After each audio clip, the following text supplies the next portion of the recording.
सावंत यांचा आणखी एक व्हिडिओ आता समोर आलेला आहे। धाराशिवमधील कोठावळा पिंपळगाव या गावामध्ये संवाद दौऱ्याच्या वेळेला तानाजी सावंत यांनी एका शेतकऱ्याला दमदाटी केल्याचा हा व्हिडिओ आहे। शेतीबद्दल व्यथा मांडण्यासाठी उभा राहिलेल्या शेतकऱ्याला तानाजी सावंत यांनी चांगलं सुनावलं। तसंच कुणाची सुपारी घेऊन तुम्ही बोलता हे आम्हाला कळतंय असं सुद्धा सावंत म्हणाले।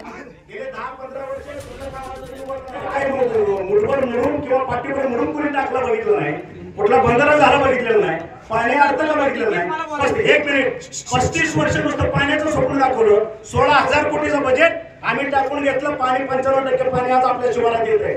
याचा विचार नाही करत, कोणाची तरी सुपारी घ्यायची, चांगल्या कामात खडा घालून मारून बोलायचं। आम्हालाही कळतं, आम्ही बी उडत्याची नसतो, आलं का लक्षात? त्याच्यामुळं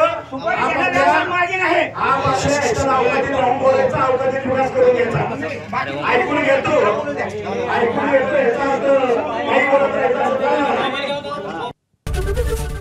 एबीपी माझा, उघडा डोळे बघा नीट।